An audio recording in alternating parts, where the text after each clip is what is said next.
Dave, I have a question for you. What Mm. happens when you put a K series engine in a Blobeye? Well, today we're going to answer that because we have Grant on the podcast, and Grant has done something incredible.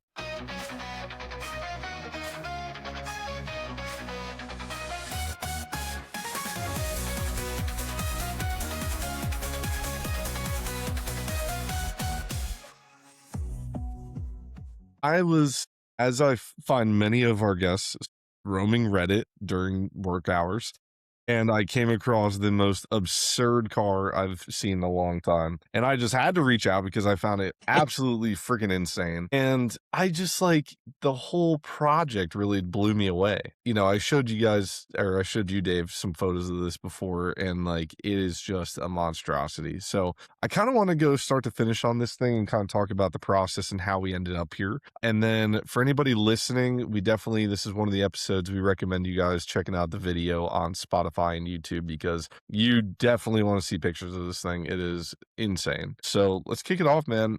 This is what year Subaru? How did this all start?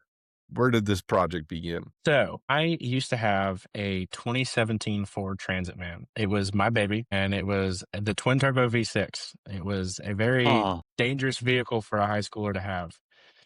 Um, and right before I graduated high school, I blew it up really bad too. And I didn't really have much experience with cars. I'd always loved Blobeyes, Subarus. I had loved forever. And so when the van blew up, I tried for like a year and a half to rebuild it. And I eventually just came to the conclusion that it was just not worth it. So I reached out to one of my friends from high school, and his name is Dakota, and he's the co-builder of the car. And I was like, "Hey, man, I know we both love Subarus. His sister had a '08 hatch that he drove for a little bit. I was like, do you want to get a Blobeye and do rallycross? And when it at the beginning, that's all it was. It was an auto Impreza. It was the bottom of the barrel. We got it for like $3,500, which was still too much, honestly. Yeah. And it had like 280,000 miles on it. It sounded horrible because the dude had just cut the exhaust off like right past the header.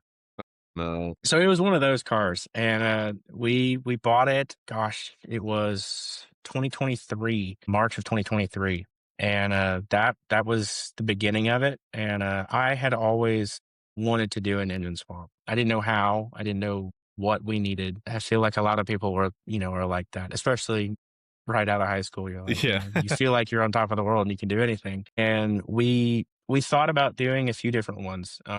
We eventually landed on the K because we thought it was going to be the cheapest. And they generally, I mean, they're fairly reliable. And we bought a K off Facebook Marketplace, and it ended up being junk. So we didn't even get to use that one. Now, how much was that one? What was the price? Oh gosh, it was like $90. It was really nothing. That's awesome. Let's see, what had we done? So at that point in the car, we had only done suspension and wheels and tires. We had some like yellow speeds on it, and then some Sparkos and some Accelera. So I mean, it was fun. It was, still auto. It was still slow, but it was fun. Quite a few not national, like state parks around us, and so there's an endless amount of like forest service roads. So every once in a while we take it out, have a little fun. There's no one out there, especially because I mean, one of the longest ones is like 200 miles, and it's just Whoa, into the middle of nowhere. that's cool. Yeah, it is really cool. It was a good time, and eventually, I guess it was probably July. We started like seriously collecting parts for the K swap. So we had a full manual swap. We had bought a K off eBay. I think we paid $1,000 for that one, and it ended up actually not being in good shape. We took the valve cover off, and the cams were rusty. And we reached out back to the guy, and he paid for the shipping back and sent us a new one. Wow. wow. So we got really lucky with that. He was a great guy, Stand and up guy, though. yeah, and it was we were gosh, we were still 18 at the time. And so every bit of money was like all the money we had. So it was like, man, that was a huge setback, but then it, ended up being a good You know, situation. there is a saying though, is that the people who have to find money always know how to find it. So when you have a project and you Yeah. are like, man, this is my last dollar, it's like when you need something else, you find the dollar. Exactly, you will find it. No, we, that was very much the theme of the first go around on the project. It was honestly scary. I wish I had a photo of it, but, like, you could see the drive shaft from the driver's seat. It was I mean, it was just, like, so barely put together. So, we eventually got all the parts, for the swap. We really were trying to make it where we weren't missing anything. Every, like, story of an engine swap that I had heard where someone couldn't follow through, they got to, like, the very end, and they were just like, they'd get somewhere, they'd get to a point, and then they were missing parts, and then they'd get to a point, and they were missing parts, and it was just like they just, like, lost motivation for it. It's a war of attrition, I like to call it. Yeah, exactly. It was It and a really lot of becomes people that. 100%. And we just wanted to avoid that because, you know, it was our first endeavor into something like this, and Mhm. we didn't know what our limit was. And we ended up actually we had a running Impreza, took it all apart and had the K in running and driving, in 60 days. I mean, Wow. that was huge for us. I mean, it was crazy. It didn't That's even feel incredible. real. Well, and this is not, you know, a full-time, you know, endeavor, of course. You know, this is No, not, yeah, no. you know, Me 80 and hours, Dakota, you know, a week, I'm sure. yeah, I mean, it was just weekends. Me and Dakota were both in college and working, and so it really wasn't much time on the car at all. Something I was going to mention actually was that it sounds like you guys were like, we are going to put this swap in and we have no expectations because we don't want to kind of get in the mindset of like something goes wrong and you give up. And personally to me, like I think that the benefit of a swap is that you are starting fresh, right? Yeah. You have a chassis, you have all the correct wiring and you just have to figure out how to run it, right? Mhm. Yeah. Whereas, like, when you're messing with a car that already has everything kind of run, now you're figuring out how to work with what you have. And I think that you run more into like wiring issues and things of that nature if you're like, you know, it's the same thing that they always say. Like, if you're running a Haltech ECU or something, right?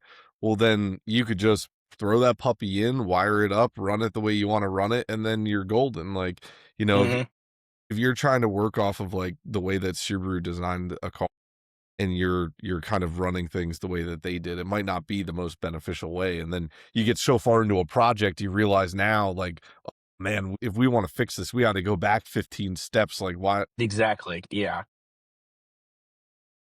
But yeah, so you guys started with the silver Blobeye, right? Like Mhm. that's how this all began.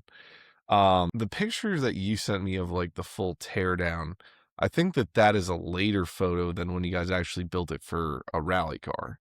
Yes. Let's see. So I'm thinking that this photo right here, let me just pop this on screen. This is kind of like when you guys were building it into a rally car or like, you know, Exactly. This rallycross. yes. This was, probably a week after we got the K-swap running.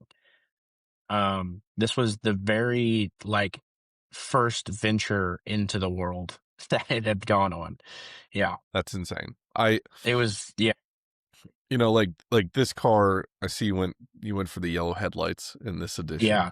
but like, That photo actually is at, school. I drove it to school, quite a few times, actually. It that's was, uh amazing. it was really scary. It was really fun because they're like, you know, everyone in college has, like, the beater box at school, and you pull up in that, and they're like, "What is that?" What It is was wrong with good. It you? was a yeah, it was a good time. And my girlfriend, she also has a right-hand drive E36 that we imported from Mm, Japan. that's cool. And so Wow. I drove that to school once too, and that was a good time. Yeah. Wow. Well, with cars like these, I can imagine that you had a lot of fun at school. Yeah. No, it is a ton of fun. So this seems kind of like the beginning of this point getting Mhm. to here. So it looks like you guys basically fit the engine in. You stuck with mostly the blob eye look in the setup, and you're just kind of making the engine functional at this point. Exactly. Yeah. Now, when you got into this initial part of the build, were there any issues that you guys were thinking about what you know, were you guys kind of like planning like, man, like I really out of everything, like I really want the wiring this way, or I really want the turbo to sit here, or like, Yeah. you know, like what was your mindset going into this when you guys were starting to put together this rallycross setup? So a few of the things we ran into, like I said, like this before this point, me and Dakota, the only thing we had ever done was wheels and tires and suspension on a car. Um, and so there was a huge learning curve to everything, obviously. The Yeah. biggest mistake we made, so when we ran this setup in the car, we were running a body harness and a chassis or an engine harness from a company called Rywire. And they're great. They're super reputable. And there was a few things we just didn't know. So one of the things we got with that harness was something called a PDM. For the people who don't know what that is, it's basically all of your fuses and relays on a solid state hard drive. Um, Mhm. it was like leagues ahead of what this car needed. I don't really know why we got it. It was just, I thought we're going to be blowing fuses and relays all the time. So we might as well get one where if the thing about a PDM is when you turn the car off, the PDM resets. So if you blow a fuse, you're not actually blowing a fuse. Hmm. It's just like a circuit is being electronically broken. Um, and so when you turn the car off and turn it back on, that fuse isn't blown anymore. And you can kind of figure out why it happened. And you can also go Interesting. in and it's a lot, and from a programming standpoint, if we were to go farther down the line, which obviously we did, we could change things around different inputs and different outputs. Now I have So, so many questions. yeah. First Hmm. off first off, this is the first time I've ever heard of a PDM, and Yeah. I've been Hmm. working in, like, up to NHRA level racing, and I did not know this was even a thing. Yeah. Now, first off, why and how did you come across this, and what kinda cost is on something that does that? So it's a pretty wide range in terms of cost. The Hmm. PDM and the chassis harness together were about $1,800. The engine harness was another, I want to say like $900. So all in the wiring. We also had like when you see like a GT3 car, and it's got like the little keypad with like all the different like headlights, and that goes to a PDM. Yep. PDM speaks in CAN bus language, Yep. so you have CAN Dial high, Dynamics CAN does that low. as well Yeah, yes, for their exactly. their switch panel, and Yep. so it's not. I always tell people it's not so much witchcraft in certain sense. Yeah, yeah. It is kind of foreign though, I think, to the old school guys because you're like, wait, 100%. I'm wiring this directly into a computerized device in a certain term, but these circuits sometimes are rated for 30 amps, or Hmm. more. And so, like you said, yeah, you trip them and just a simple reset, and it's effectively, for layman's terms, I always tell people, it's imagine it as a smart electronic circuit breaker.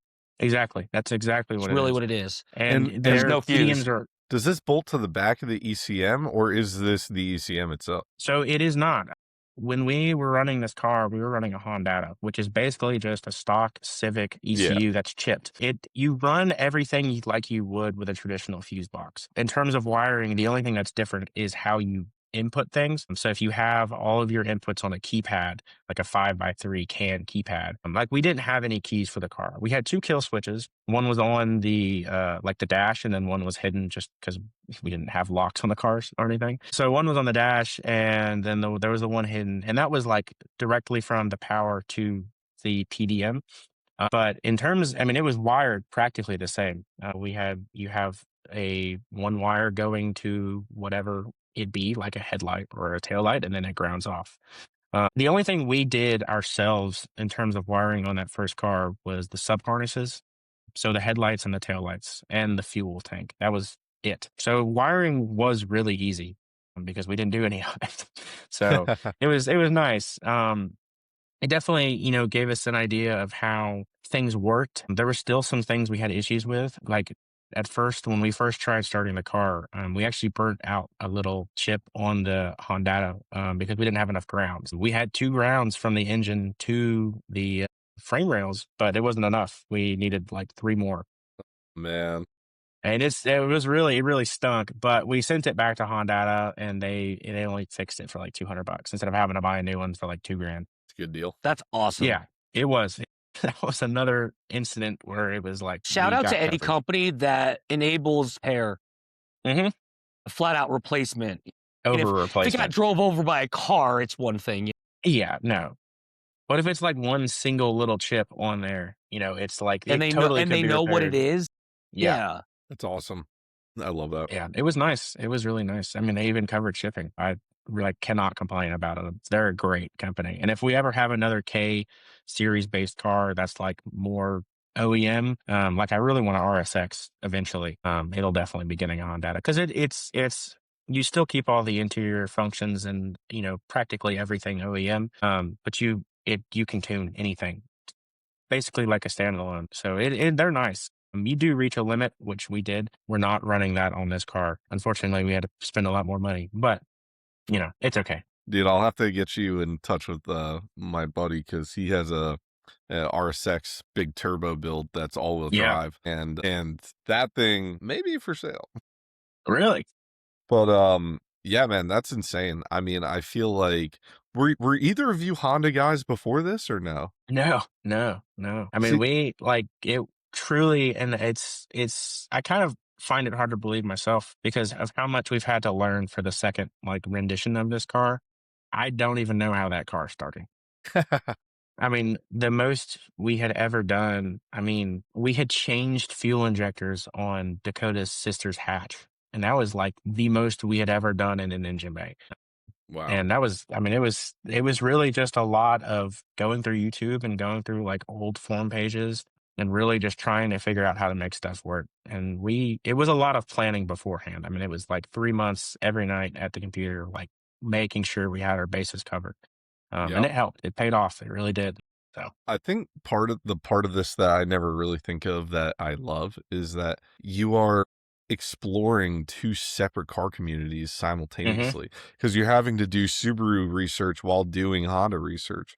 And I, Exactly, and I yeah. think it's like so awesome because you get to share that with both communities and you're just like, dude, it's like with Subarus, like I've done Subaru my whole life. It feels like at least at this point. And I feel like I always wonder, like, I wonder what the Evo community was like when it was at its peak. And Yeah, I wonder how these Honda communities kind of like work internally. And like, I think that like the fact you get to kind of do both and like share both is really cool. So yeah, I didn't even think Yeah. about that, but yeah, that's exactly I mean, a lot As well as anger some people, because there's that too, always gonna be the few that too. people that are gonna be triggered, I think, on both sides when you do Yeah. something like this. 100%. We There's the purists that like, "How dare you put an LS engine in a Miata?" On both camps. So the LS guys that'll say nay to that, and there's the Miata guys that'll say, "How dare you?" And I think it's just See, it's so polar at that point. I think we gotta get back to the roots of, like, why not, exactly, And and that I has don't think been you do the things motive. like what you did is just to break the internet and piss people off, so to speak, without having to go through the trials and tribulations that, like you guys said, a lot of that you've had to overcome to get to this point. Rarely is that done from a place of not being either crazy or committed on some other level. I guess yeah. I want to say. Yeah. And I think that like it's just like really cool too that with the Honda community, like I feel like there's so much information there. Yes. And then as Yeah. well as like, talking about LS swaps, like dude, every car has been LS swapped. So like you're really like, I had a buddy who had a LS swapped IS 300 Mhm. and it's like that's awesome. And I'm sure the Lexus community and like sharing that is like really cool with the Toyota guys and stuff. But like the other side of that, like the LS community is kind of like a mixed bag and you don't really, you know what I mean? Like Yeah. with you, you're taking an awesome platform, the Blobeye, which is everybody already loves, and Yeah. you're putting in an engine that everybody loves and That everyone loves, and like exactly. that's like the perfect sauce, And I think it's just really cool that you get to do that. Like one of my favorite videos ever is the video. I think Donut Media did it, which was the GR86, and Mhm. they put the Ferrari engine in it, and they made the whole drift Yes. video. Like, Yes. dude, that's a cool swap, and that's something that I love to follow and be like, I damn, have been trying to get my hands on one of those motors for so long. They're really? so yes. It's a really interesting motor because there are 2 iterations of it, and one is flat plane crank and one is cross. The cross one came in like a few different Maseratis, and they're super cheap. They're like 3 grand. But the flat plane one, the one that you actually want that has like the Ferrari sounds, they are like 20 at a minimum. I don't know if you ever Minimum. I heard was of gonna say, yeah. wow. Yeah, I don't know if you guys have ever heard of someone called Sam Albert. He participates in the ARA, the American Rally Association, and he has a Okay. Blobeye that has that Ferrari motor in it. And it's still all-wheel drive. Yeah, it is crazy. It is one of my favorite rally cars of all time. It is so, so cool. So I don't know if you've been following what we're doing, but Dave and I next week are going to Snowdrift in Michigan. Yeah, yeah. So I mean, I think it's mostly going to be NA. I don't know if we're going to see anything too crazy, but if that car is there, I'm definitely looking for it because I I need. think Sam sticks to the West Coast. I know he lives in Washington, I'm pretty sure. So he does Olympus and he does Oregon Trail. Okay. But ARA is awesome. Me and my girlfriend, we've been to 100 Acre Woods. It is probably one of my favorite motorsport experiences of all time. It is so much fun. And it's free. I mean, you just go out there and hang out. Yeah, that's awesome. Yeah, we're really excited to get out there, and Dave and I are sponsoring it, and we're gonna be right next to the podium, and we got the media passes, so we're gonna be recording and doing everything. But Awesome. yeah, we're really hyped. But yeah, so I have to share this beautiful photo here because I know that everybody is gonna love this. There she is in all her glory, Yes, that was the first one. and Um, Wow. yeah. how much did this one cost you? So that one was $1,000. That was actually the bad one. We had just opened a valve cover and it was like, well, we can't really use this. But we wanted to see like how some of the things looked on the motor. Yeah, And man. gosh, that's bringing back memories. That's funny. That header that sucked. It was terrible. I think we paid like $500 for it, and it didn't fit at all. I had to cut it up and re-weld almost every joint on it. Oh Uh, man. the intake manifold is from a company called K Power, though. They are awesome. They are super good people. They specialize in like rear-wheel drive K swaps. So for a ton of different platforms like Miatas, E30s, and what else do they have? I think they have like the first gen BRZs. Um, they have like oil pans and engine mounts and a lot of stuff that like totally eliminates and what else? They have exhaust tie-ins. So you can like tie into stock exhaust on those cars. Wow. So it totally eliminates a lot of like the more fabrication worry. I know I'm pretty sure it's the Miata. Um, but it may be the BRZ. They're selling swap kits. So it includes the wiring, the coolant hoses. I mean, literally everything you need. That's cool. Yeah. And so all you have to buy is the K engine and the kit, and that's it. You don't have to buy anything else.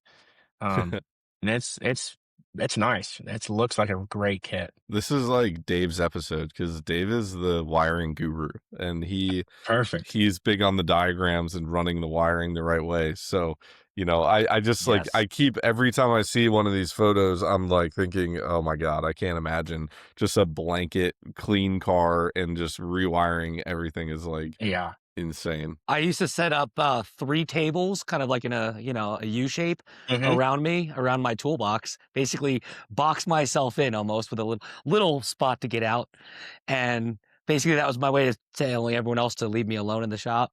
Yeah. And I'd lay down 2 wiring harnesses, and I'd have to merge the 2. Hmm. And that was something I thoroughly enjoyed.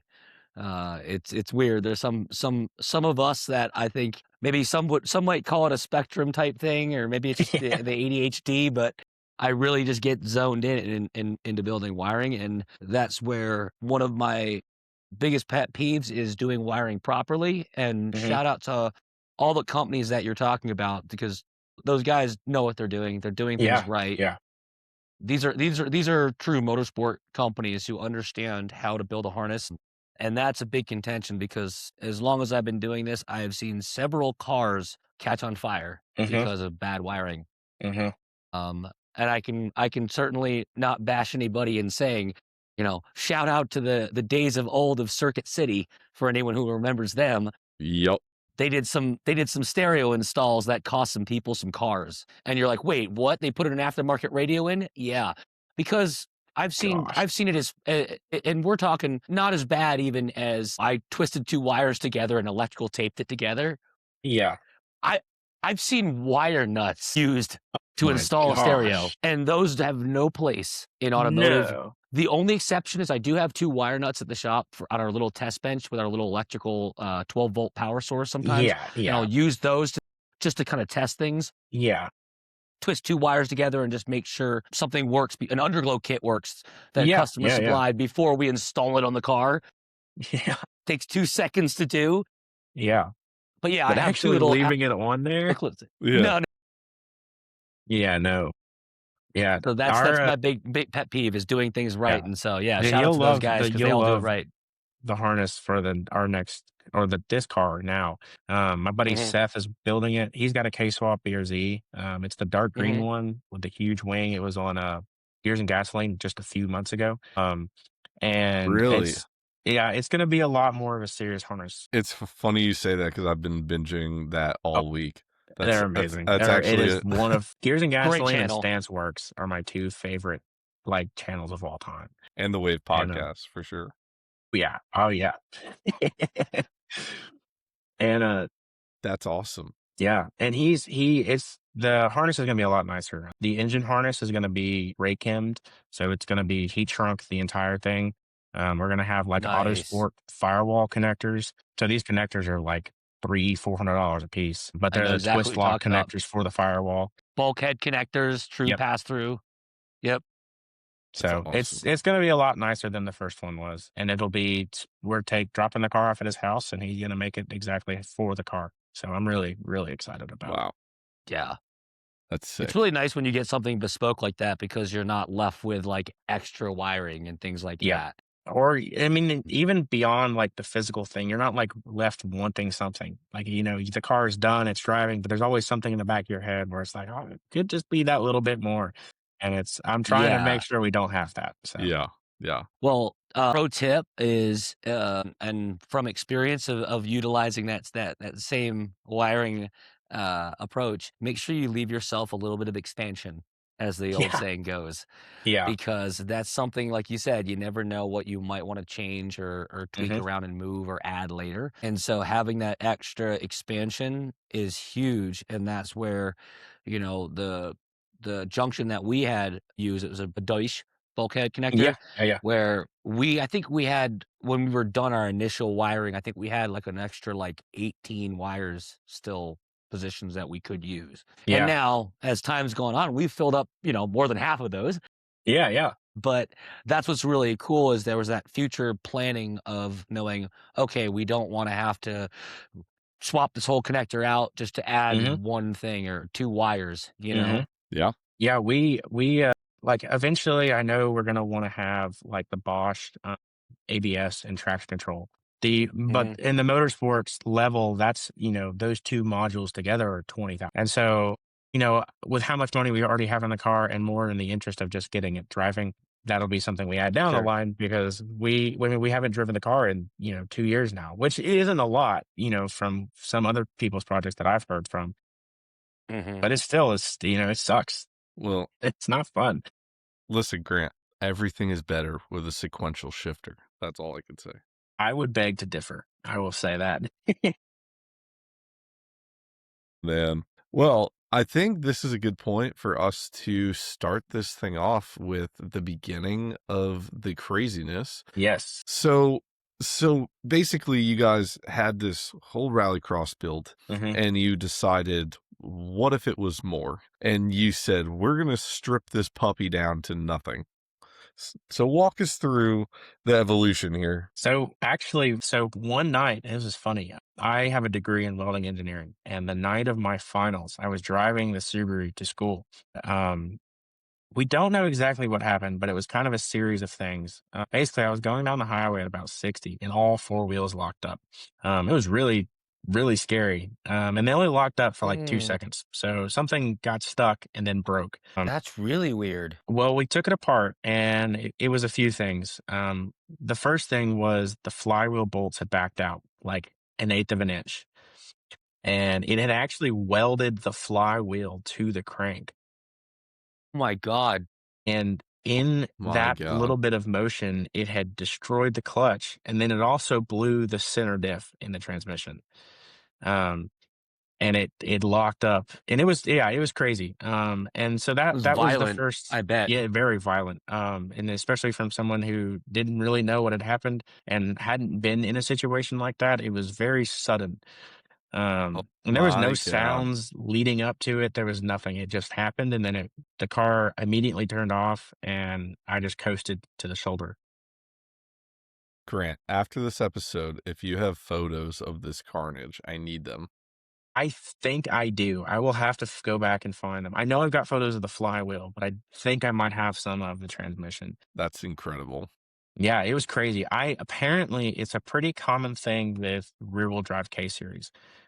They're super um like unbalanced in a sense where they vibrate a lot.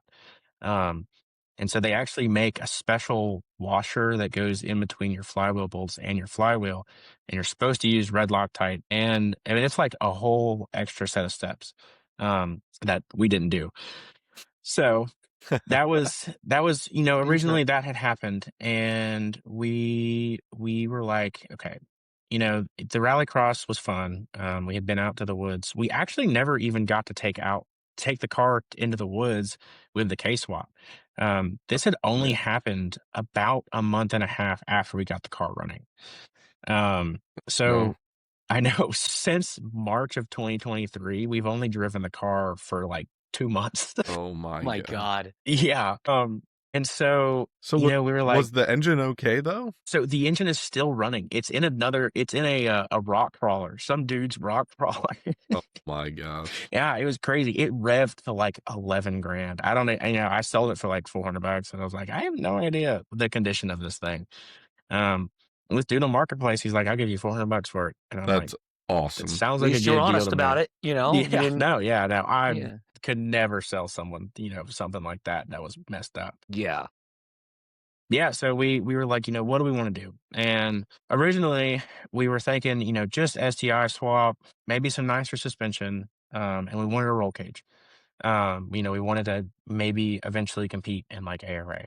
You were gonna go back to a Subaru engine. Yeah, no, no, no, still with the K series. Oh, Because the car was all wheel drive. We I thought just you had the said five STI speed. swap. I think that's where I got confused. Sorry, yeah, with the STI transmission and the Oh, STI brakes. gotcha. And Drivetrain, so, everything. yeah, exactly. Everything except the engine. And we were like, we'll really, make it reliable, and we'll do, it won't, from that point, it was probably, another like 8 grand. So we're like, we'll just take the car apart, we'll have, and that's what we'll do. And then this happened. So the way we got to this point was we actually cut off the front shock towers. And I was like, because I was in school for welding. I wanted to weld on our car. And everyone who can weld does like a front tube front end. Nothing super advanced, but you still have a bit of, your I'm a big fan of EXO cars. I'll just say that. I've always wanted yeah. one. I've seen them on Marketplace Same. all the time with the full tube chassis. Yep. Yep. We went to Boxer Fest. There was 2 of them that rolled up. I was like, dude, we're gonna make this happen because Pat was drooling. I'm gonna I'm gonna enlist you to build me an EXO car shell. So Have you seen the EXO trucks? yeah, they are. Yeah. I think is that what was that box? No, they were definitely like WRXs. I'm trying to think of what they were They because they have full Subaru drivetrains in them. Those EXO trucks do. They maybe take Subaru subframes and suspension. I mean, everything. You They were buy a cars WRX, yeah. yeah, I thought they were cars at too. Boxer Fest. Yeah, Mm, that's crazy. Dude, this is like awesome. Like even just this, like with the full tube frame, yeah. and I can tell what you mean by like basically you welded like the rounded bars in the front Hmm. as kind of like your own chassis, and And yeah, so at this point, we had decided to move away from the rally. Well, so I found a photo of a car, and it's not a very well known car. It's actually the Gran Turismo version is more popular than the real one. But in the early 2000s, when Subaru was dipping its legs into JGTC, which was like the Japanese, almost like DTM kind of thing, they had a Blobeye, and it ran this exact same tire, the size at least. Um, and Wow. I had fallen in love with it. I was like, so, this was the coolest thing in the world. Um, and we got there's like 2 videos of this car on YouTube, and there's like a handful of photos out there. Um, and that's it. I mean, there's nothing else. And the main sponsor was like Cusco. And I even emailed the Japanese Cusco headquarters and I asked them where the car was, and they didn't even know. Oh my gosh. I know, which really sucked. I was like, man, that's a bummer. And so I was like, me and Dakota were laying out tape lines on the car about where things on that car lined up on our car. And most notably, the top of the wheel wells were in line with the door handles. Um, and we were like, that's pretty crazy. Like, Hmm. how did they do that? Um, and we couldn't really figure it out. And at that point, we didn't know that like the JGTC cars were total tube chassis cars. They were, the bodies were just one giant piece of fiberglass. They were not like they went to a Subaru dealership and they took an STI apart. Yeah. So Mhm. we took, I posted a photo of the car in a Facebook group called Professional Awesome Forum or Professional Technical Awesome Forum. It's a great group if you're not in it. Full of like super awesome car guys. And yeah. So I posted a car and I was like, does anyone know where this car is? Or any more photos than I already have? And someone had posted a photo of a magazine that the car was in. And in the magazine, they had actually done a pretty good deep dive into the car and how crazy it was. And 2 of the most important photos in that car was one where the front clip was off. So the fenders, the bumper, the hood, the lights, all that was off. They were still building the car in that photo. And the second one, and I wish I still had the photo because I haven't been able to find it. Um, was how they were running the engine and the transmission. So obviously we had a K series and we were going to stick with the K series. But I love telling people about it because it's crazy and it's really hard to comprehend. So the first 2 years they did JGTC with the car, they were still boxer or they still all-wheel drive. And the motor was dry sump and it was super low and it was still all-wheel drive, but it wasn't using the traditional Subaru all-wheel drive transmission. They actually had a transaxle. And so they had all the gears, the center diff and the rear diff in a housing in the back of the car. And the front differential sat on top of the motor. So the motor was so low that it was literally Whoa. below the axles. Yeah. And What? so, yeah, I got to find the photo. I'll try and find it. But when you have like a rotated turbo setup, actually a stock turbo Mhm. setup, and you run your charge pipe under your intake manifold on a boxer, Mhm. that's where the drive shaft was. So the drive Whoa. shaft went under the intake manifold to the front diff, and the front diff was like where the alternator is. That's crazy. Yeah, and so this car, I mean, it was insane, and no one talks about it, and Cusco doesn't even know where it is, which it sucked. Um, but it was like, it was a totally like mind-boggling experience. And more importantly, it really gave me an idea of how crazy we could get with the car. I was like, why do we stick to anything standard? And one of the things we get asked a lot about the car, everyone's like, what series are you going to race it in? And, this and that. And I'm like, man, we're just building the car just to have fun. We haven't built it to any rule book. I don't even think it's going to be legal in anything, which is okay with me because that's not the point of the car. It's really, we just wanted to see what we could do.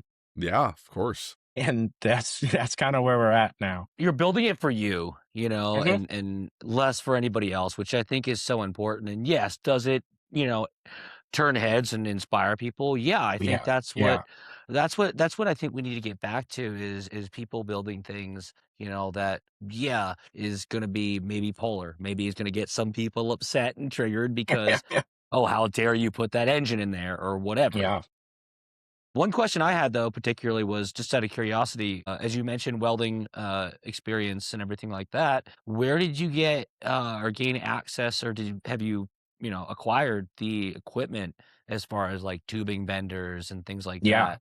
yeah. So, let's see. Just for anyone The anyone following, like Yeah, how yeah. do they So I'm gonna if shout they're out wanting to do this themselves? I'll shout out 2 brands. One brand is Prime Weld. Prime Weld was Yes. started by I don't everyone knows Lincoln and Miller. And Hmm. there was an engineer at Lincoln who left Lincoln because of how much they were charging for their welders and started Prime Weld. Yes. They're practically the same machine, and I love my machine.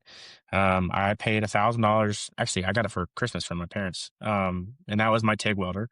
But the best part is the entire car I welded with a welder I got at Harbor Freight. Um, I paid $450 for it on like a July 4th sale, Hey, and that's every huge. single weld is on is from that welder. Hey, Just goes to well, show you, for anyone that wants to complain they can't do something, it's like, you know what?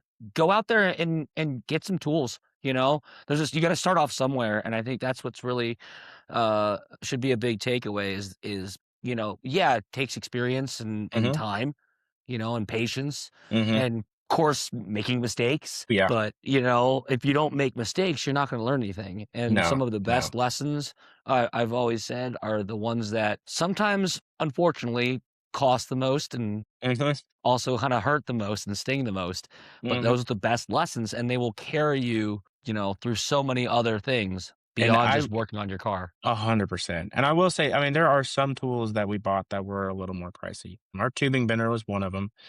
We bought it from a company called Swag Off Road, and that was like $1,700. Which in the realm of things, it's a nice tool. I love it to death, and I will Mhm. never buy another one. And but for like a lot of people who are wanting to get into this, that's a huge cost to get into it. And Absolutely. especially like if you don't know that you're going to like doing it. What I will say though is if you have the opportunity to buy like one used, do it. They're all over marketplace. yeah, There you go. And buy one that you know is going to work. Bending is really important. There's a lot of things that can go wrong, especially with the strength of what you're using. So you don't want to build a bumper that's going to not work. I will say that, yeah. So I mean, the one thing though, yeah, no, I mean, literally anything. You don't, you want to make sure it's gonna do its job. One thing that's interesting though is so our roll cage in the car we actually bought from a company. We bought it from a company called AST. They're in Spain. Um, and it's just the inner structure. And it's for a WRX. We paid with shipping and like tariffs. I think we paid like $1,500 for it. It took That's not bad. 4 months. No, not at all. It took like 4 months to get here. But the biggest part about it was it's CNC bent, so they have a really nice bender that's controlled by a computer. And all of Perfect the every time. tubes, exactly, and all the tubes were laser cut. So all the notches were perfect. And I will say we built the car on jack stands. We didn't have a chassis table. That's something I'm looking to get in the next, 2 months. But when we built it, we didn't. And so we needed something that was going to be correct. So something we could measure off of, something we knew was right. And so that's Mhm. that's where that came into play. We totally could have made the roll cage for ourselves. But since Yeah.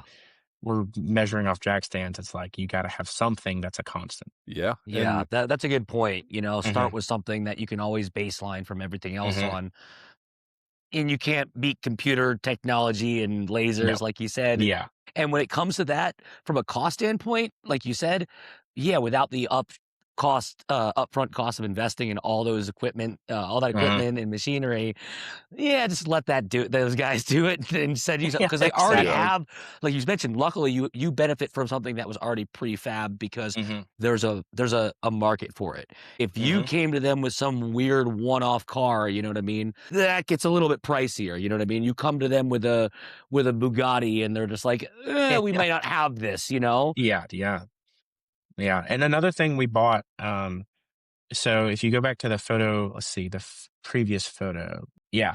So all the stuff that's pink, that came from my buddy Matt.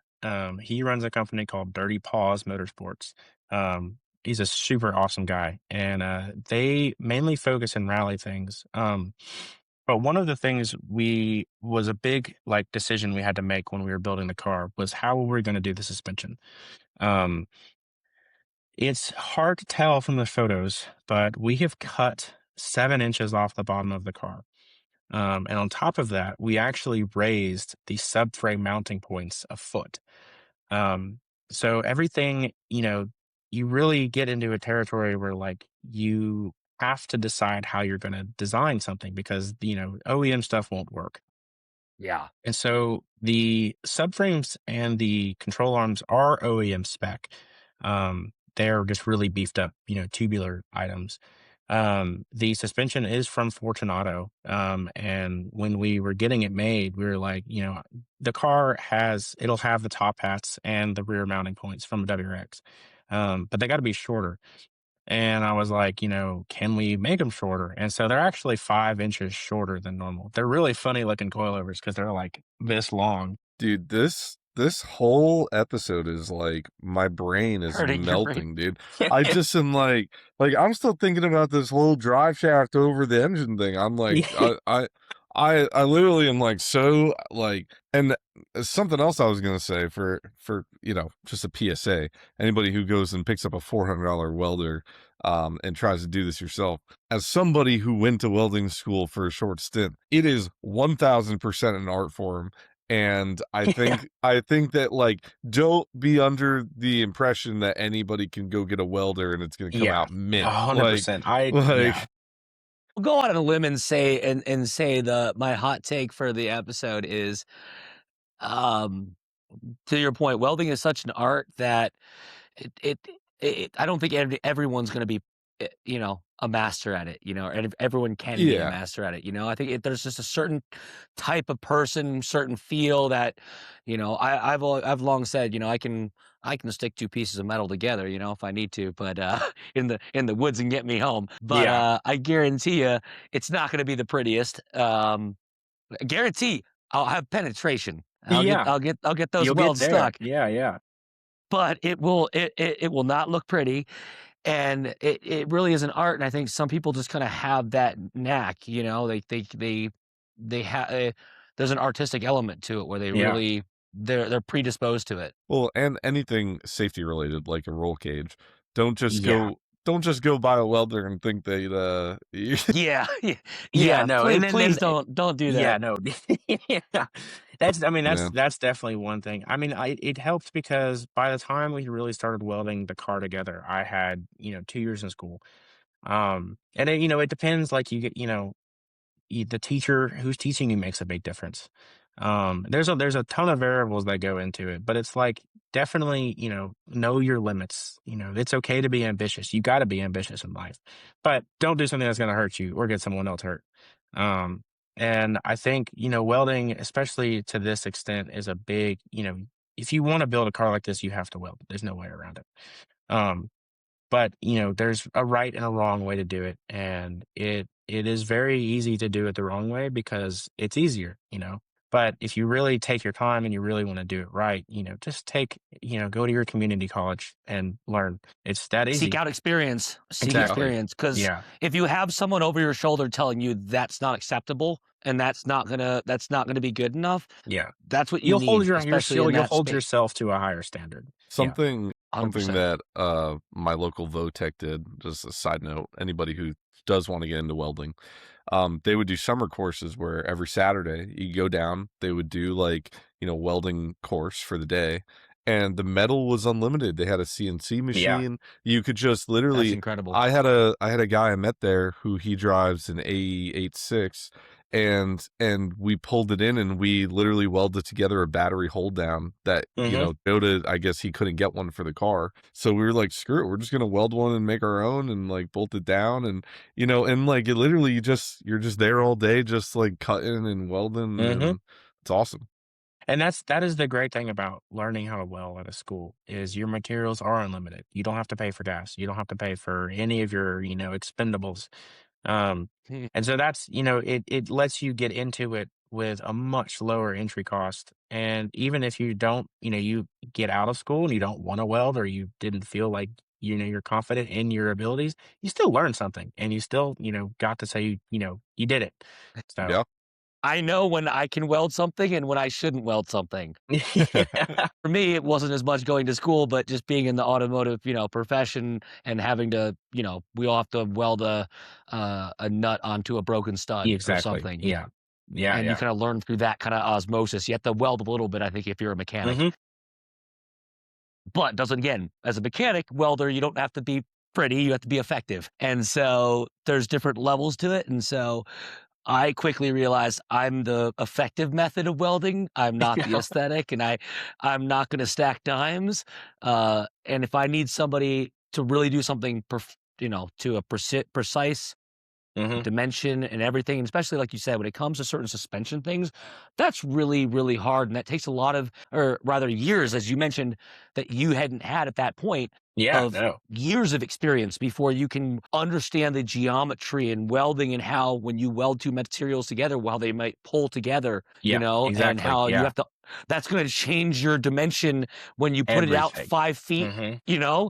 That little bit of pull over here by 0.01 millimeters Hmm. changes something that's 5 feet away by 3 degrees. Yeah. And I mean, that was like one of the biggest questions when we first started posting photos of the car was everyone was asking why we didn't move away from the McPherson strut on the front end. Like, why didn't we do this? Why didn't we do that? And it's like, man, we don't know. I don't know how to do that yet. And, when we first cut up the car, me and Dakota were both 19. We were still in school. And it was like, Hell yeah. we just didn't, we knew what our limit was. And, of course you can make a really simple, like double wishbone suspension, but it may not drive great, and this is the Hmm. Subaru front end. It's not the most effective in the world, but it's proven. It's been proven in the rally stage. It's been proven on the track, and at the end of the day, the less variables we can have in a project that's like to this length, the better the car will turn out. And, eventually we may go back and totally redo the car or have a version two, or, Yeah. it can go on and on about what we could do in the future. Yeah. Those people will also say, why didn't you just build your own bespoke engine from the ground up? Exactly. You Yeah. Why know, didn't I just have buy the a own five hundred R&D. thousand dollars CNC machine and make my own engine? Yeah. No. That's Make your yeah. own block, your own engine design, actually revolutionize engineering and Yeah. build something. Oh, wait, are you, shout out to Christian von Koenigsegg. Do you Yeah. have the budget of Yeah. Koenigsegg? Yeah. Yeah. No. It's a little different. You know, we all love to have the budget of them. And at this, so this photo was actually the last photo we took at my parents' house. Up until that point, the car had been built entirely in my parents' spare one bay garage. Shout out to Grant's parents. Literally, yeah, Those are no, some they're the awesome best. parents. Oh my They have always gosh. Awesome supported it. parents. And right after that photo was taken, we moved the car to my shop, which is in my backyard at my house. And we've Nice. got the lift now, and we've got a lot more space. So I And think I more have access to it, easier, I'm sure. I think I yeah, have photos from yeah, earlier. that's the Let me garage. see, let me So see. those photos right there. Yeah, there it is. That's the one bay garage that we built pretty much the entire car in at that point. My The gosh. first rendition of the K series swap, when the car still looked like a normal Blobeye, and me and my friends rented a shop. And so that definitely helped a little bit. But we between that and when the car blew up the first time, me and my girlfriend had bought a house, and so we moved the car to the house. And once we got to that point where it was like, okay, we need a little bit more space, my parents graciously offered that little garage, and we definitely took them up on that. So it was a Yeah. big help at getting to where we had a good foundation to work off of, because it was flat and it was inside, and those were things I didn't have in my house. Yeah. Um, Something that you had mentioned before when we were talking about this car, something that I don't know if anybody is thinking about it, is if you look at this car, it has drag radials on all four wheels. Hmm.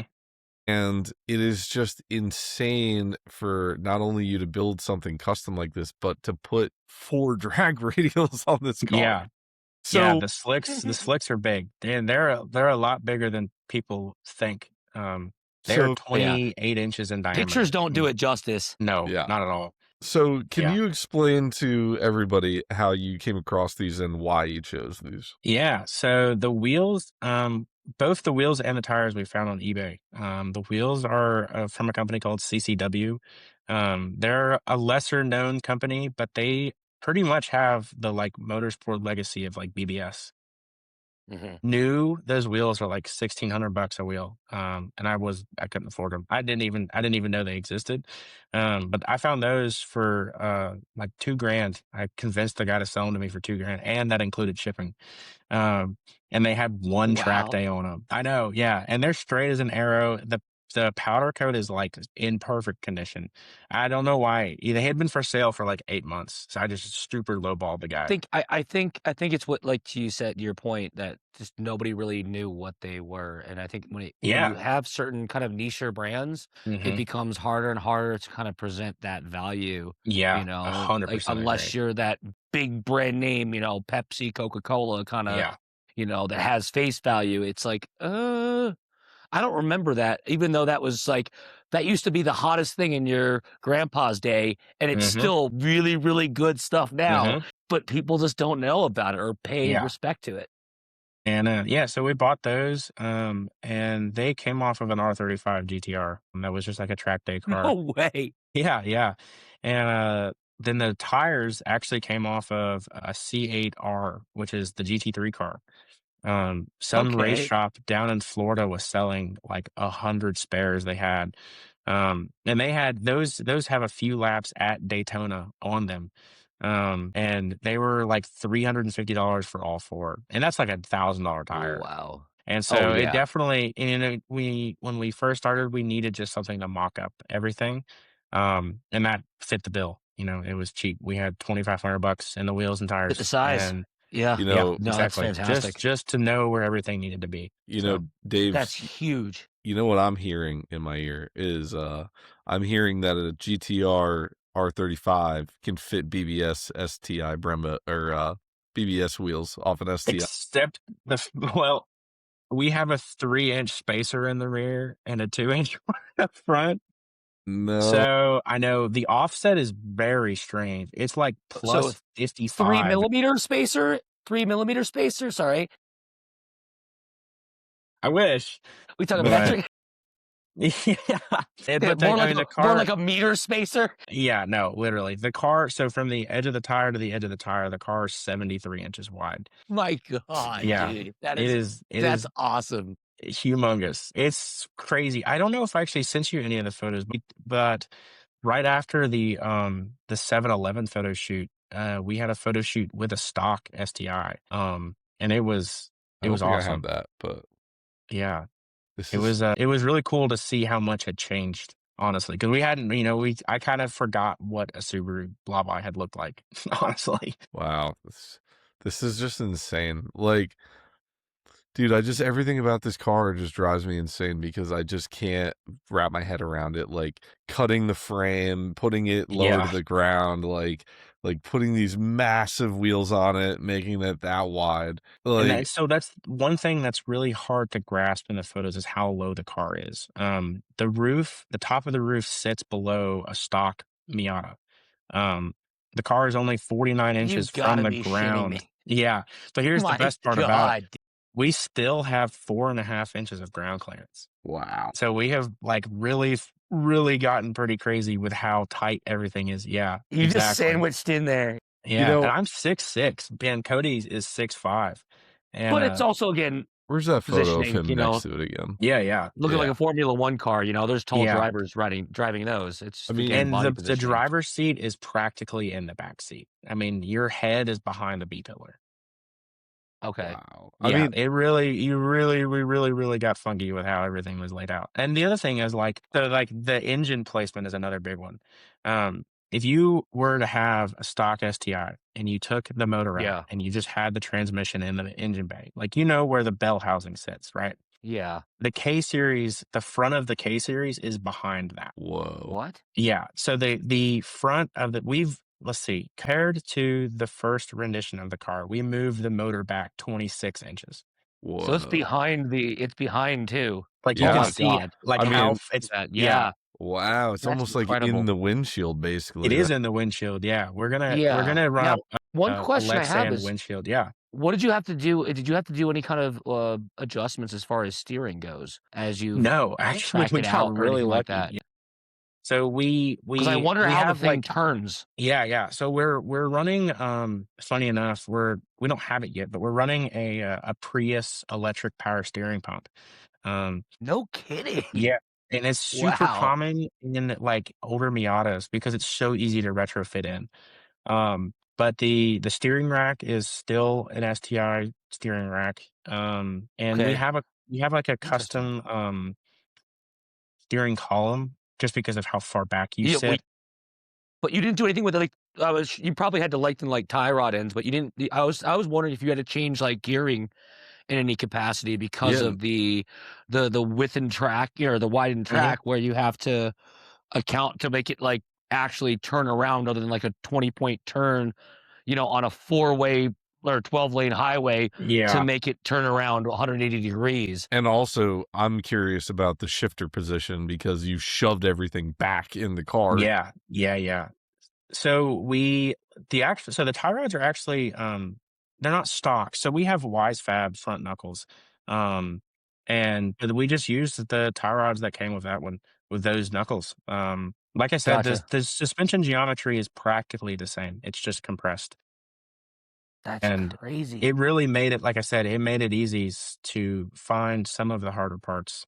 But the shifter is an interesting one. Like I said before we started on the podcast, we're on our third transmission design right now. So the first one was the dual clutch transmission out of a BMW.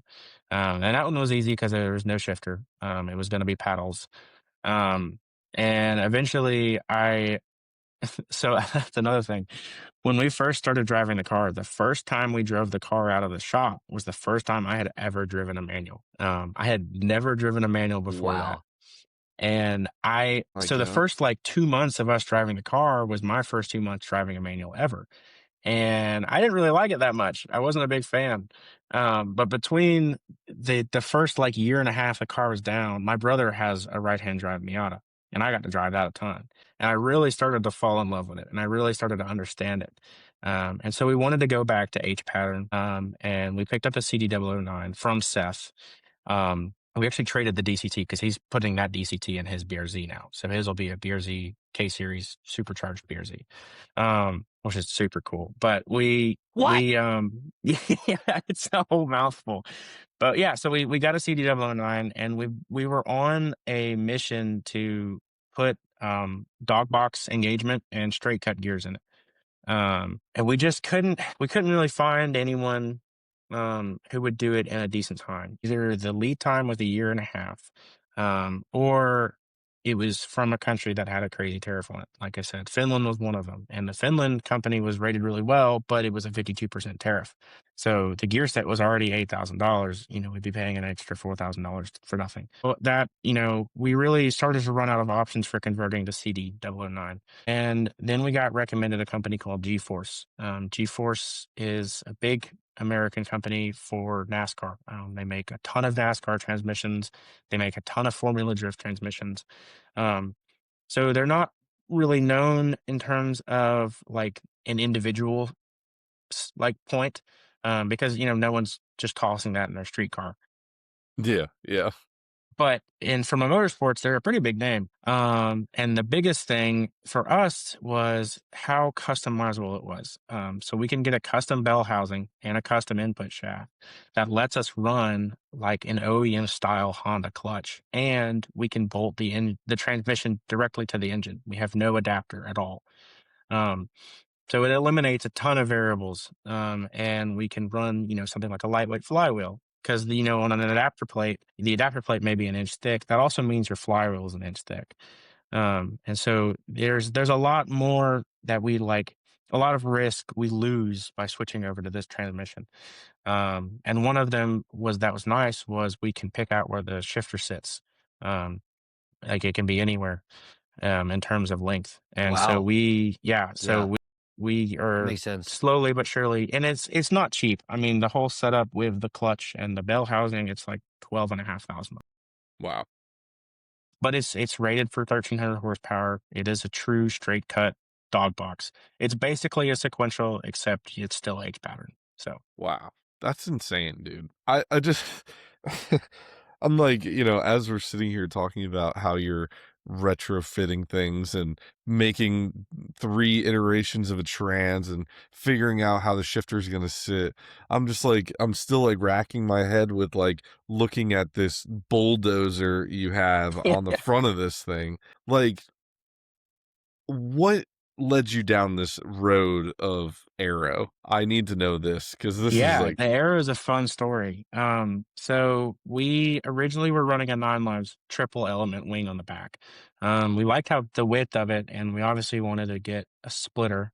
And so I reached out to Seth and I had asked him, and I was like, who made your splitter? And he pointed me to a nice gentleman by the name of Kendall Samuel. Kendall is a awesome guy, and he's a multiple time Pikes Peak driver.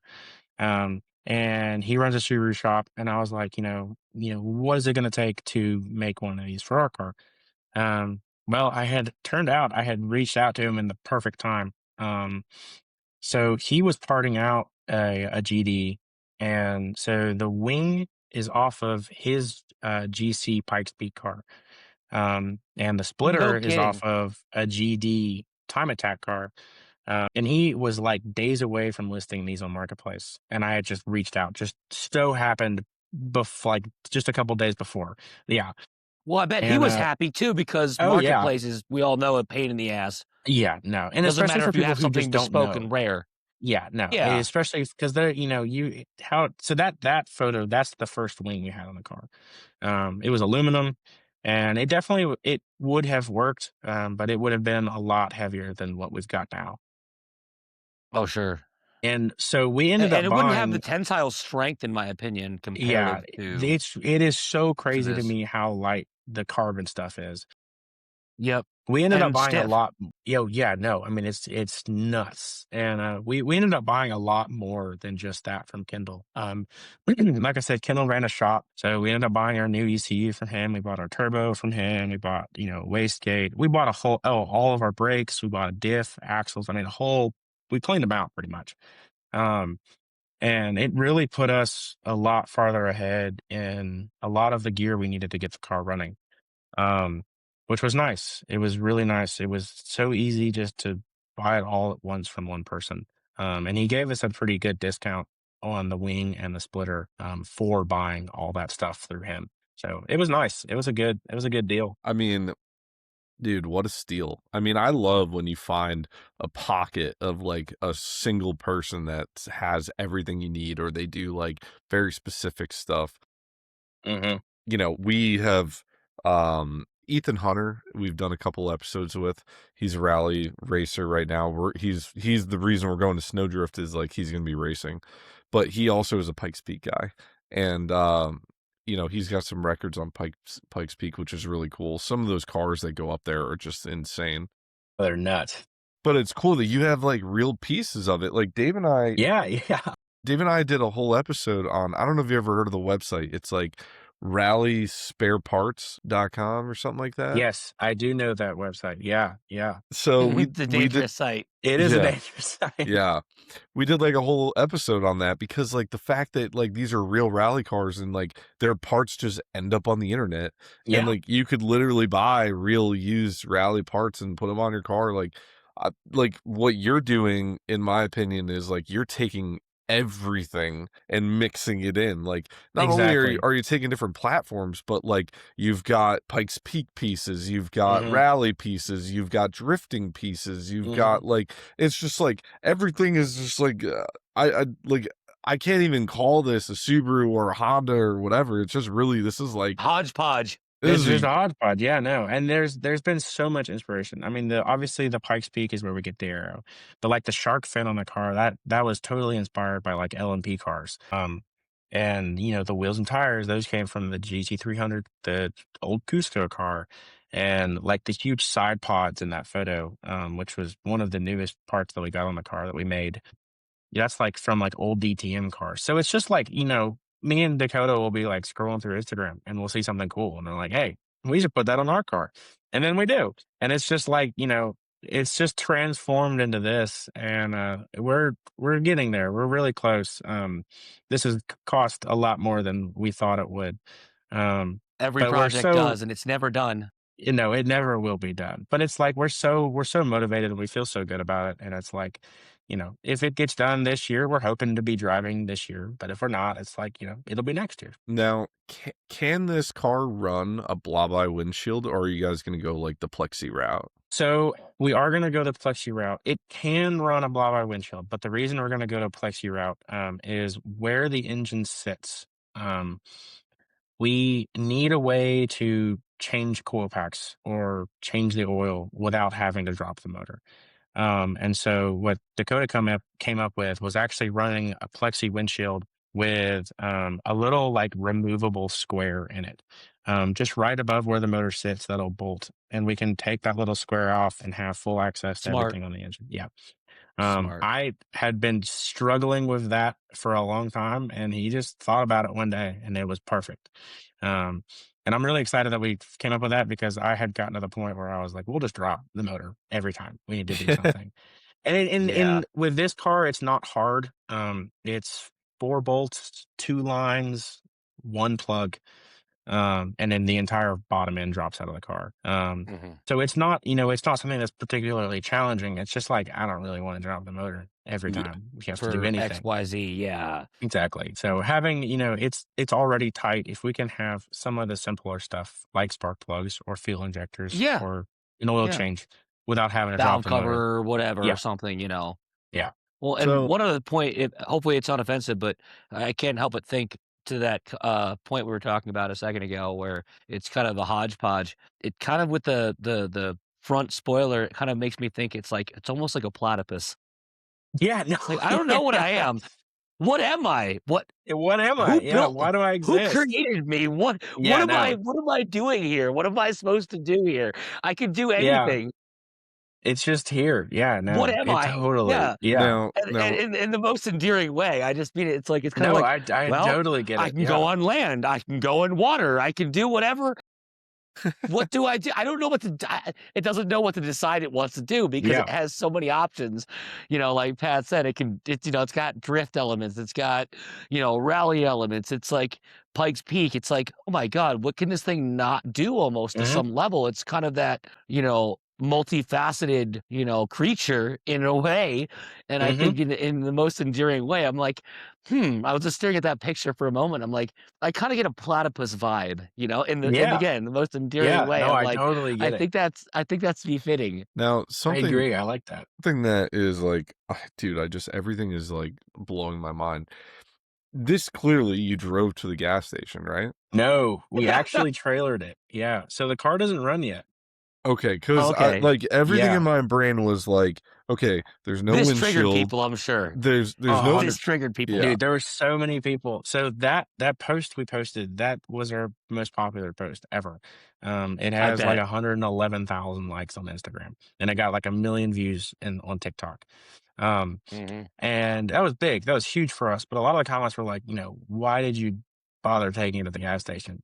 And my answer was, we had been staring at it in a garage for 2 years. I just needed photos Was of it somewhere else. I just wanted to see it somewhere else. yeah. just Keep And trailing it there. keep Yeah, keep the yeah, my motivation buddy up, Mario, you know? who mounts and balances all of our tires, he rents trailers too. And I was like, dude, can I borrow a trailer just for a day? And he's like, yeah, absolutely.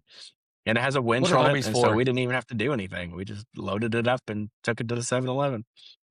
Sometimes when you're struggling and you're having a moment, a good friend helps you out, and Mhm. I'll loan you a trailer. Yeah, Like, these photos would keep my motivation high, I think. and they do, and that's Yeah, exactly it. And Yeah. so, okay, amen. so I just wanted to continue my thought was, what was processing in my brain was that we saw the pictures previously from the exhaust coming out of the hood. So in my Mhm. head, I was thinking, where is the exhaust? If it is still coming out of the engine bay, you have no windshield. And also, I'm sure there's nothing covering the engine or the trans that you're sitting next to in the Yeah. car. So I just like, my brain was racking with like, how did he get to the gas station and not have a problem? So, The exhaust will still come out of the hood, and we are turboed now. The first car was naturally aspirated. We made Yes, exactly 200 horsepower to the wheel, but we're shooting for a bit more of this one. I think we'll turbo have a boy. few. Yeah, we'll have a few different tunes. I I have this is another funny thing. Um, besides the van, I don't really count the van because the van was really heavy, but 200 horsepower was the most horsepower I've ever driven. So we're gonna start at like 450, but the engine and the trans will be built. I mean, the entire car is built for 800 at this point. The drivetrain, like the engine or the transmission and the diff, those are rated for over 1,000. The engine is what's limiting us. But like I said, neither me or Dakota have driven anything more than 200 horsepower. It'll be a good, 450 to the wheel will be a very good dip our toes into that feeling. It's probably going to be too much. I'm sure it's going to be a lot of scary moments, but it's better than just jumping straight to 800 and seeing what that's like. Yeah. Well, Yeah. if one of those Ferrari engines pop up and there's a smoking deal on it, how fast Yeah. are you gonna be pulling this K series out of this car? And it's funny. We've thought about it. We thought about, that was one of the things we thought about when we were cutting the car up. It's like, do we still even want to stick with the K series platform? Yeah. We do. We ended up, wanting to do that. And I think with just like how this car has evolved from, the original to this, it's like it feels right to keep the K series in it because that was like the first big thing. Me and Dakota have a Google Doc list of all the different cars we want to build next. And so I think for this car, I think it'll be a K series car forever. And I think it'll just evolve into, I don't even know what past this, whether it be more reliable or we do have a sequential in it or we have all the motorsport stuff. Mhm. But this car really is just like the evolution of what it was. And I think it'll be, like this for a long time. Yeah. This is one of those cars I feel like it has its own aura. You know what I mean? And Yeah. and Sure. I feel like part of that aura is the red engine. Like, yeah, I think Yeah. Yeah. I No. think I think that this is one of those cars, man. It's just like it lives on in spirit, and it's Yeah. gotten to the point where it's so crazy. And so another question I had for you was, had you guys thought of Active Aero at all? We have. There's a company called Vulcan Alpha. That's run by a guy named Misha. He's a Nürburgring legend over in Germany. So they have some crazy cars they build. Their S14 was actually one of the biggest inspirations towards this. It was one of the first cars where I had seen online where it really was as chopped up as ours was. And I had seen that after we had chopped up the car. At that point, I didn't really have a direction on where to go.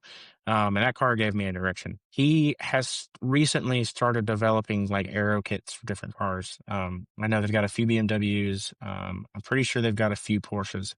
But Active Aero is a big part of their company. And their active stuff is really nice. I think eventually that'll probably be a part of this car. But this car starting out is very simple. We have no traction control, we have no ABS. So there's a lot of things that, we would need to like actually make something like Active Aero effective that we just don't have. Mm, Um, I see. there was one conversation I had with someone on Facebook, and he was like walking me down this list of things we need for the car. Someone telling me something that I need to do. Here we go. And he was like he was like, you are like $60,000 away in just electronics from getting a car running. And I said, really? Like, how do you figure that? And he's like, well, if you're going to be racing here, you need this full Motec system. And, Motec, we're on Haltech right now, and Motec is another level. Um, the wiring package he sent me was like $50,000. My God. I was like, man, that's great. I would love to have a car with all that in it, but it's like, I don't have the money for that right now. Yeah. And I Who's don't, who's funding this? yeah, no, it's like, what, Hey, the other thing is like, I don't really wait, have the you need. don't have $50 million? Just Like sitting in my checking it, account right Yeah. now. Yeah. no, a And it checking was account. like, That's not counting your investments. It's another billion just sitting. yeah, no. And That's that's your just, walk around money is 50 exactly. million. That That's what you should be walk in my around wallet. with. Yeah, no. Yeah. And he was like, you need like pitch and yaw sensors. You need like IR tire temperature sensors. And I'm like, dude, My like God, he's like dude. and he's like laser ride height, like all these things. And it's like that would be Good awesome. I God. would love to have that. But it's like, the racing aspect of this car is an afterthought. Like Yeah. I said, we didn't build it to race. We Yeah. just built it to have fun in. You I know, mean, the car is still registered and insured. And it's like, I've dealt. well, actually, no, our insurance expired because we aren't driving it.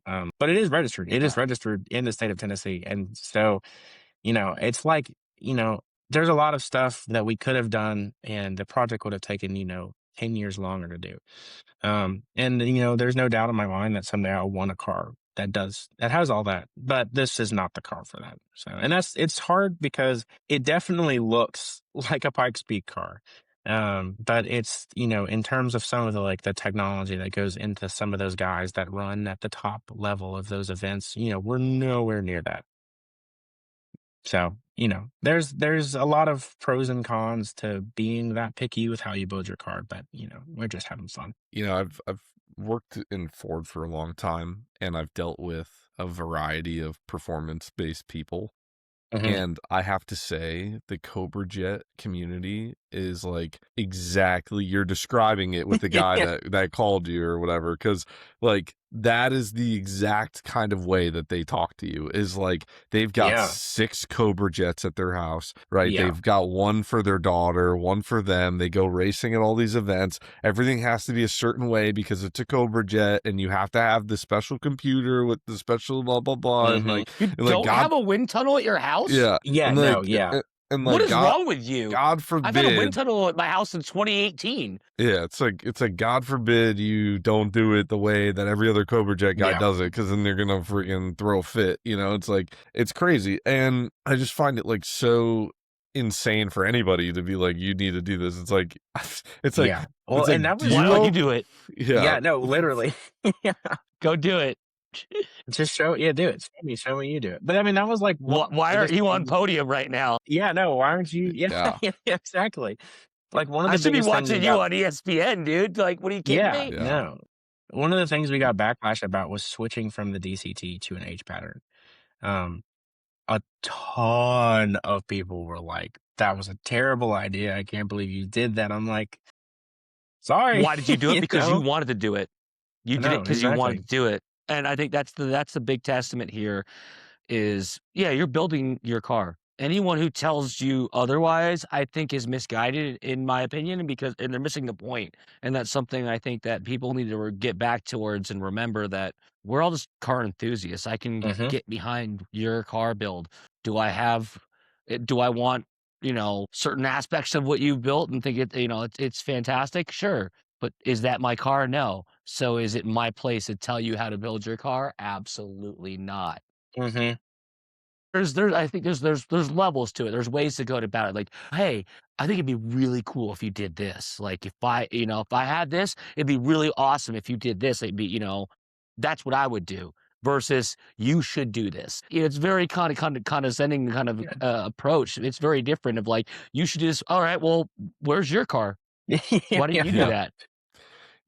Grant, I know that, we've been talking about just possibilities and some of this craziness. Something that I had the opportunity to be involved in or around was when I did work with Ford. The company that I worked at, we did all performance builds. So we did a lot of like supercharger kits and a lot of like cutting edge stuff with Ford and like the GT500s and Shelby America and all that kind of stuff. And something that we had in our shop is something that nobody else has. Mm.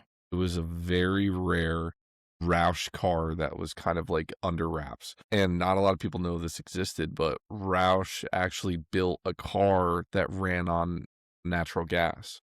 Mm. And it was like a specialty build that they did. We had it at our shop. It was a gift from Jack Roush to our company. And, it was kind of like a don't drive it kind of thing. Yeah. And one day we were there and the EPA showed up and they totally stripped everything natural gas off the car. And like, I guess there was like this whole ordeal with it. And like, Roush was like hitting us up. They wanted the car back. It was like this whole like secretive thing that went down. And the car still sits at our shop, but they had stripped everything natural gas out of it. Oh my gosh. And so Roush is still asking for the car back. Yeah, man. I mean, I just find it insane because, like, again, like, you know, you're talking about, like, you know, finding a way, right? That's this whole, that, in my opinion, like, that is the whole premise of this whole episode is like, you start with an idea, it starts to build, and you're just trying to find a way. You're thinking outside the box, right? Like, nowadays, we look at mechanics and the way that people are building things, and everything is off of YouTube, and it's all what somebody Hmm. else has done before. And you are looking at an empty chassis and you're thinking, what can I do if there's no limits? What if Hmm. there was no YouTube and I just had to figure this out for myself?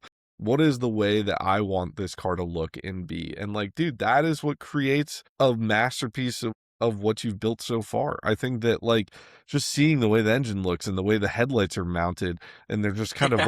like welded up, you know? Floating You there. got Yeah. fog lights sitting next Totally. to the radiator. You've got Hmm. aero you've picked up off, you know, Pikes Peak and drag wheels off the GT3 and like it's just like every piece of this car is building towards just its aura. And I think that Hmm.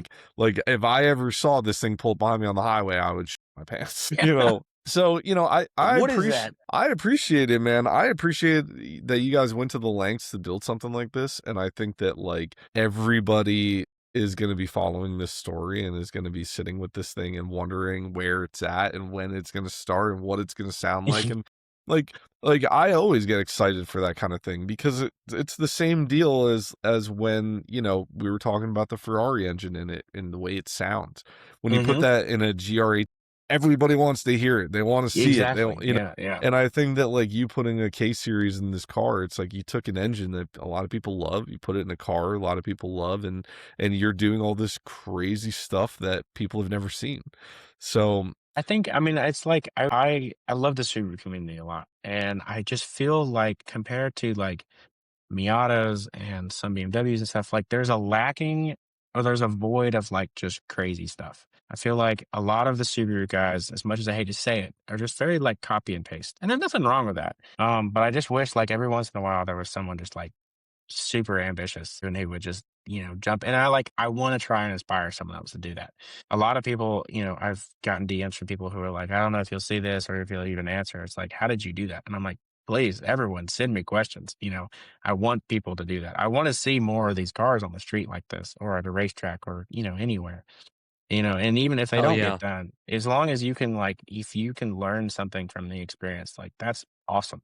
That's all you need to be able to get from something. And I don't know. I just want more people to, take that leap because it's a huge leap, especially when you get to a point where you have totally cut up a car. There's no resale value, your investment is done. And it's, and for a lot of people, that's too much and that's okay. But there's a lot of people who like want to do it, but like don't know how to do it or don't know if they want to do it. It's like, just take the leap. Just do it. yeah, You will never look back. You'll make some of the best friends you've ever made in your life too. yeah, Exactly, 100%. Like, yep, the amount of people I have just met online because of the car, it's crazy. I mean, like, people I have been following for years are like, we're talking now and we're like, having weekly chats and it's awesome. And I'm like bouncing ideas off them. And I'm like, you guys have done They're something willing to like this spend time. before. Exactly. Yeah. And it is so cool. And another thing, like, if you see someone like, who has done something like that, do not be afraid to reach out. I wish I would have reached out to some of these people way sooner because I would have yeah, saved myself a lot of mistakes. But it's like, people most times people are there to help and they will, yeah, they love to answer questions, especially They've been about there. cars. They've done it. Yeah. yeah. I mean, it's really is amazing. And I think that like, you know, Dave, a couple episodes ago, we talked to Matt, who guy bought a Baja, did a, you know, ended up blowing the engine 2 years in. He's never worked on anything like that before. He was a Hmm. bike tech. And here he is putting a JDM engine in his Hmm. Baja, you know. And now he's coming with us to Snowdrift. He's getting in the car. We're going up there together. And like, you know, we're gonna be hanging out with a guy that we just met and had on the podcast just because he did something that nobody else would be willing to do. Hmm. And he took that leap. He learned a bunch of stuff up through it. I don't know what I'm doing, and I'm just gonna roll with it and figure it out. Yeah. And I think that like like you're saying, the reason that Dave and I had him on is because in the Subaru community it is rare. I think that people are not really willing to take a chance on these cars and really mess with them to the point where like, you know, they feel like, oh, I can't come back from this or Yeah. I need to really learn more to be able to get through this. And it's like, I think that people just need to be less scared of taking the leap. 100%. I mean, I think emotions like being scared or being in like an awkward position or being, uncomfortable, those are emotions that everyone needs to experience. You know, I can testify that the car has not been all great experiences. There's been a lot of times where, it's like, what are we even doing? Is this the right way to do it? But it's like those feelings and emotions were absolutely crucial to get to the point where we're at now, where it's like, Yeah, if we hadn't have gone through those things, it would have been a totally different situation. So yeah, I think more people need to get comfortable with being uncomfortable. totally. Yeah. I would say it's not for everyone. Obviously, my mom, not to Yeah. throw her out there. It's like, yeah, maybe, that's the reason she has me, her son, to take care of car related things and Yeah. advise on Yeah. that. So it's not for everyone to a certain capacity to undertake this kind of thing. Certainly, if I think the takeaway here is if you're on the fence and you're really passionate about Hmm. wanting to create something yours, Hmm. and you have a vision in your head that you want to see. My mom said, again, shout out to her. She said years ago, she said to me when I was, tinkering with my car, she said to me, why can't you just leave well enough alone? The Yeah. car is perfectly fine. Why do you keep messing with it? I, I internally years later, I realized it's because the car is not fine. It's not good enough for me. Hmm. And I see a way to improve it.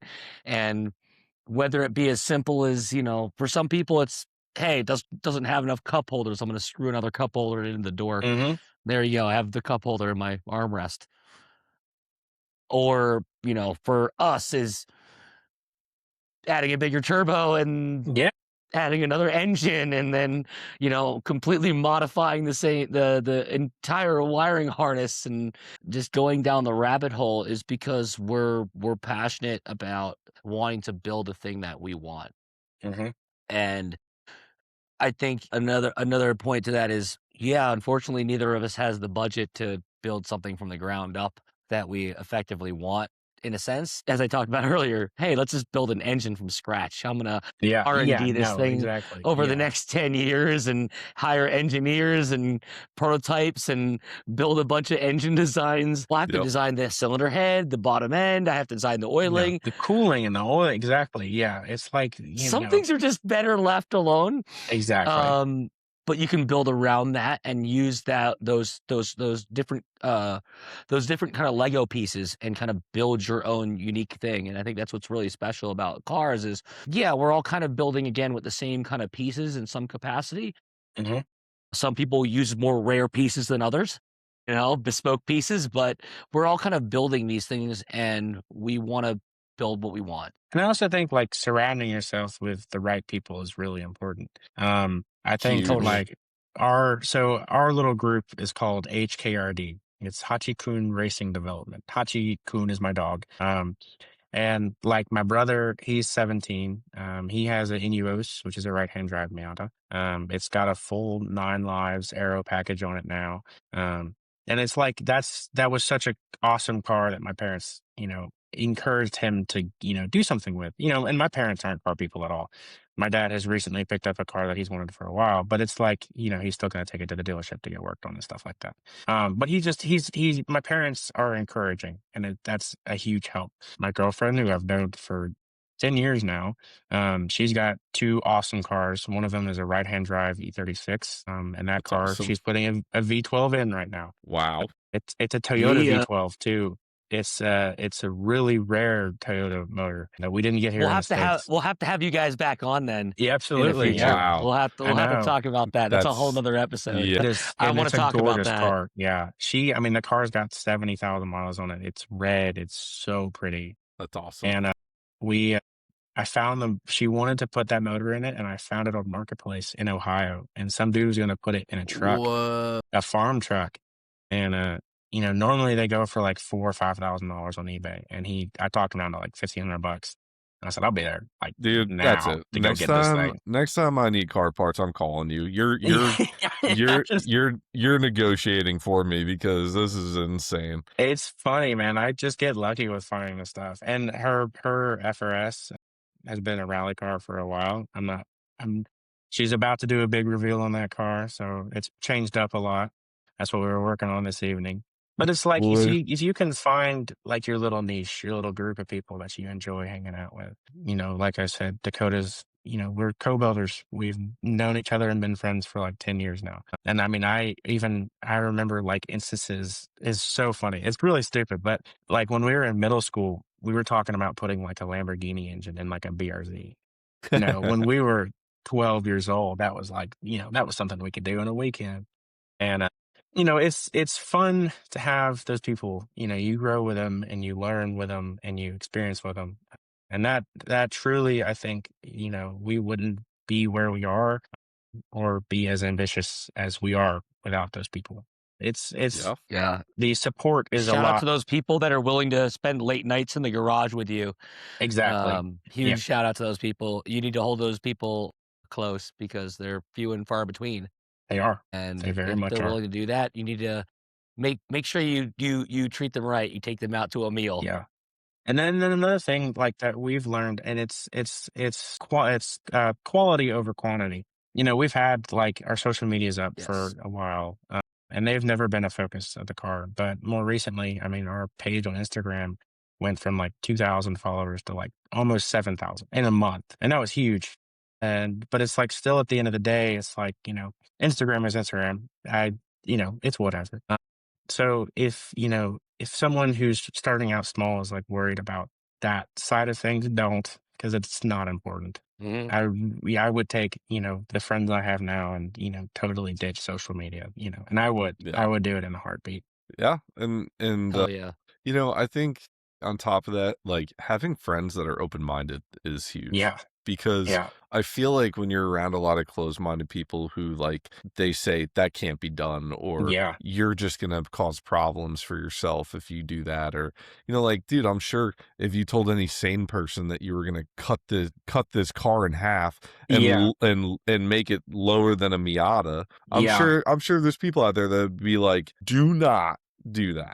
It is not gonna work. It's gonna be awful. You're Hmm. gonna hate it." And like, if that's the thing, you listen to those people, and then you wouldn't be where you're at. The car wouldn't be Oh, sitting the way it is. 100%. So, Yeah. No. so I think it's like huge to have a community like you have of people who can just like say, you know what, let's give it a go. Let's just see what Hmm. happens. Let's see what's possible. And like that's how people learn, and that's how we get awesome products that come out of it. Hmm. I'm sure, right? Somewhere in this process, you could figure something out and be like, "Hey, somebody else may need this in the future," and then Yeah. now it's documented. Yeah. So And we're me and Dakota are trying to start a business like in the next 6 months. And I want, small repeatable things that we can fab up. But we've had a few people ask us if we can like build them a car. I'm like, yes, absolutely. I just need to figure some things out first. And it's I mean, I compare ourselves to like an old shop very often. None of the car was like designed on CAD. Probably should have been, and it probably would have been easier. But the entire car has been designed in like one notebook and, there's really basic tools. And so it's simple. And someday I'd love to, have a $200,000 CNC machine where we can, print out parts like it's nothing. But it's that like entry level is a lot lower than people give it credit to. Social media blows things out of proportion. You know, you see like companies like Vermont Sports Car or 100%. STI, like the STI in Japan. It's like, these people they've been around for 40 years. Of course they're gonna have, $1 million tools. You don't need it though, you really do feel like you can do something, just take it, leap, do it. yeah. Well, Grant, we appreciate you. We appreciate you making the time for us, I and appreciate it, man. And we thank you for love having me. we love having people like you on here because I really feel like these are like, just the unexplored gems of the community. And I think that this car is something that I'm super excited to follow up on, super excited to have you back on with your crew. Anybody that has any crazy builds, I just think that what you guys are doing is really awesome and we really want to support that. So if you ever want to come to Boxer Fest or ever Yes. find yourself out here or whatever, Yeah. like we will put you out front of our booth, no questions asked. That'd be awesome. That would be we Or if really you're in do Colorado, give Boxerfest. us a call. Yeah, Boxerfest is on our list, huge on the list. We've got a ton of shows we wanna go to, and, I will absolutely, definitely. Yeah, and, for anybody who wants to follow this build along on your socials, is there anywhere they can find you? What's the best way to Yes. We are at __HKRD___ on everything. So TikTok and Instagram are our big ones. We do plan to make a YouTube channel. I really want to do some long form content. We tried making one YouTube video and it was pretty bad. So I'm still trying to figure it out. I really, there's a guy I follow. His name's Tofu Auto Works. He does videos pretty similar in the manner that we do. And he doesn't talk at all. They're just like B-roll the entire time. Yeah, And yeah. he does captions over it, and I really like that. So I might have to try something like that. But yeah, Yeah, we're out there, you know. we're And if you exploring have the same questions, thing. if anyone sees this and has questions about the car, just ask. I'll continue to talk about it for 2 hours. Yeah, yeah, Dave and I are kinda in the same boat. We're gonna be recording our whole trip out to Snowdrift, and we're gonna put together a video for surviving Snowdrift. Yeah. And I it's another one of those things, right? It's kind of intimidating. It's a long trip. I'm driving 12 hours. And then once you get there, the whole event takes place over like 3 different towns. And there's Hmm. tons of like, maps you got to follow. So, I think that we're just excited for putting something together like that. And if you do get your YouTube channel up or whatever you guys end up doing with that, I can always make you a collaborator on these and it'll pop up on your channel. Awesome. I appreciate it. So yeah, we again, man, can't thank you enough, and I really look forward to seeing the future of this thing. So everybody go follow, and let's see where this all leads. Appreciate it. Thank you guys for Yes. having me. It's been a great time. Yeah, thank you.